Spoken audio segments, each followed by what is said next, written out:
गोसोखांथाव बे हाबाफारिया जों बुंबाय थादों जे जोंनि बर' गथ'फ्रा बा जोङो 6 शिड्युल हिसाबै जोंहा स्पेशल टेट जानांगौ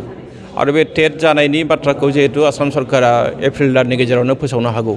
दा बेनि सिगांनो उदालगुरि जिल्ला बर' फरायसा आफादा मोननै साब डिभिजनाव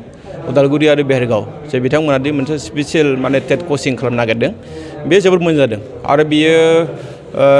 जोङो 100% नङाब्लाबो जोङो आसा खालामनायनि बांसिन जों बे टेटआव फरायसाफ्रा उथ्रिसारनो हागोन बेखौ जों मिजिंथिनो हायो। फोरोंगिरिनि जेंनाया जोबनाय होमब्लाना जोङो फोरोंगिरि गैया होनबाय थादों सरकाराबो मोजां जागोन बे फोरोंगिरि थिसननायाव आरो जोङो बर' बिजोंनि फरायसालिफोरखौ जोङो फोथांनायाव मोनसे गोदान मोनसे माने थुलुंगा मोनगोन बेखौ जों मिजिंथिनो हायो।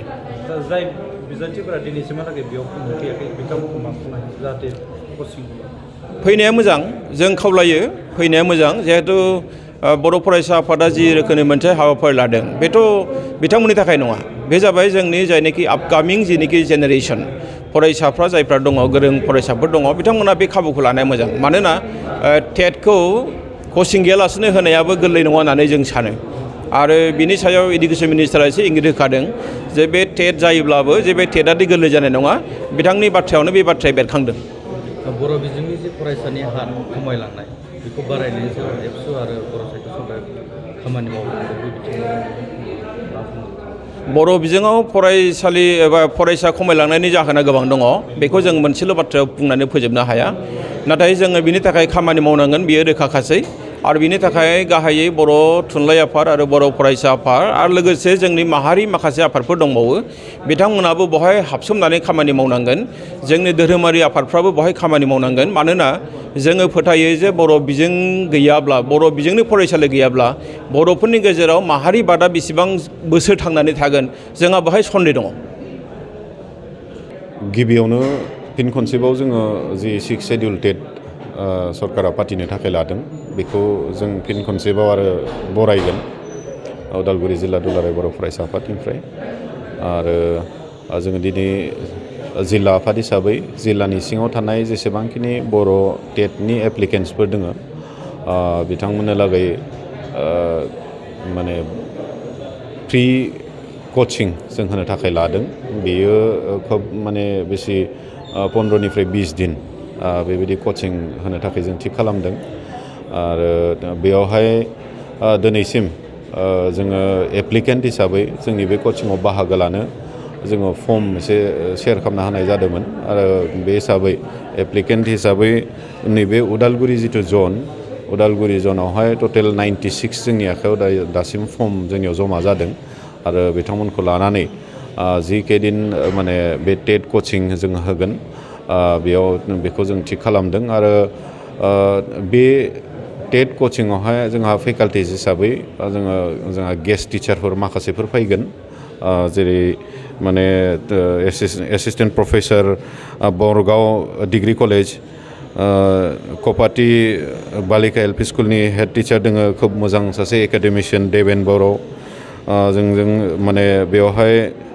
गेस्ट टिचार हिसाबै बाहागो लाफैगोन केजेबि डिग्री कलेजनि प्रिन्सिपाल लोटन सरकार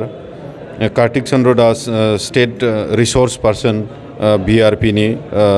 बिथाङाबो गेस्ट टिचार हिसाबै बेवहाय फैगोन आरो टिकेन चन्द्र दास बिथांजों सिआरसिसि चिरांनिफ्राय बिथाङाबो जोंनो खोथा होदों जे हप्तायाव खनसेयैबाबो फ्राय सानथामखौ बिथाङा माने जोंनि जिखिनि टेट एक्सपिरियेन्सफोर दङ बिथांमोननो होगोन आरो लोगोसे लकेलि जिखिनि माने जोंहा आइएएस अफिसावहाय माखासे माने खामानि मावना थाबाय थानाय बिथांमोन दङ डिपिअ दङ बिथांमोनाबो माने फ्राय जोंनि बे जायखिनि टेट एक्सपिरियेन्सफोर बिथांमोनखौ फोरोंनो फैगोन आरो आइएएस सारा माने जोंनि थाखाय मोनसे माने फेकाल्टिसफोरनि बिथाङा लिस्ट मोनसे बानायनानै होदों आरो जों आसा खालामदों बिथांमोननि जुगिदि जिखिनि दिनै 96 बे उदालगुरि सेन्टाराव टेट एक्सपिरियेन्सफोर दङ आरो बिथांमोना बे कचिंखौ लानो थाखाय साखाफारा जादों आरो आसा खालामदों बिथांमोन साफ्रोमबो साक्सेसफुलि पास आउट जागोन आरो बे कचिंनि जुगिदि माबा मोनसेबाबो बिथांमोना गोदान सोलोंनो मोनगोन, लाब जागोन आरो माने टेट आनजादखौ होनो थाखाय एसेब्लाबो आइडियाखौ बिथांमोना मोनगोन जों बेखौ आसा खालामदों। आरो जों जेसेबां हायो बेखिनि एटलिस्ट मिनिमाम मोनसे आइडियाखौ टेट होनो थाखाय बे आइडियाखौ होनो थाखाय जोङो नाजादों आरो जिखिनि जोङो दासिमहालागै फेकाल्टिस आरो टिचार हिसाबै जोङो माने थिग खालामनानै दोनदों बिथांमोननि जुगिदि मोजां मोनसे माने आइडियाफोरखौ मोनगोन बेखौनो आसा खालामदों। आरो जि प्रयजन जायोबा बिथांमोनजों जिखिनि दिनैसिम जोङो थिग खालामनानै दोनबाय बिथांमोनजोंबो जुदि जाजोबाब्ला आरो माबा मोनसे जुदि गोदान आरो नांबावगौ जायोब्ला बिनि थाखायबो जों बेबस्था लागोन। गोदान बेबायदि गेस्ट टिचारैबाबो माने जोङो लाबोगोन बेखौ जोङो थिग खालामनानै दोनदों। आरो बेनिफ्राय माने बे भेरगाव जनावबो मोनसे जोङो बेबायदि सेन्टार जों मोनसे थिग खालामदों, बेखौ गाबोननिफ्राय जों जागायगोन।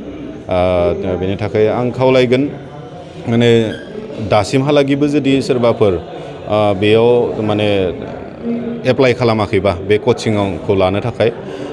जोङो सानसे बा साननैखौ जों अपेन दोनबावगोन, जाहाथे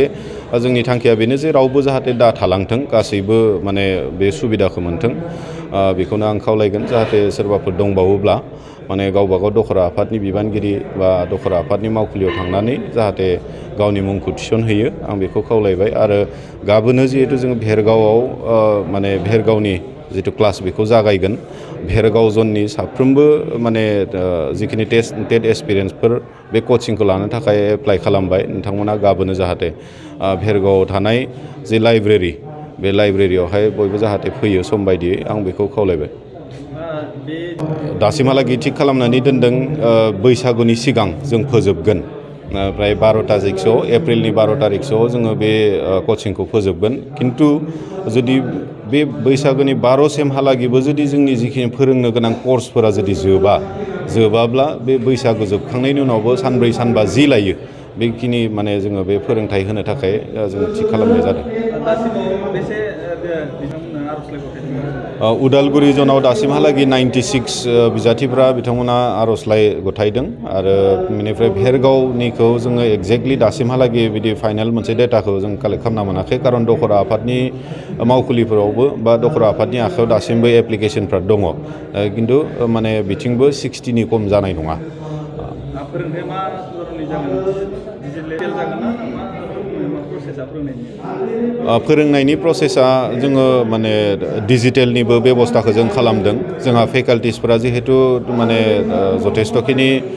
बे फोरोंथाइ बिभागावनो खामानि मावबाय थानाय आरो माने उन्नत मोनसे फोरोंथाइखौ होबोबाय थानाय माखासे फेकाल्टिसफोर जोंहा गेस्ट टिचारफोर दङ। दा बिथांमोना जोंखौ खावलायनाय लेखायै जोङो डिजिटेल माने फोरोंथाइ होनायनि थाखायबो प्रस्तुतिखौ जों खालामनाय जादों। बिथांमोना जुदि डिजिटेल फोरोंनो होनोब्ला जोङो बे डिजिटेलनिबो होनाय जागोन। खिन्थु लकेलि जिखिनि जोंहा फोरोंगिरिफोर थागोन बिथांमोना नर्मेलिनो बिथांमोना फोरोंनाय जागोन।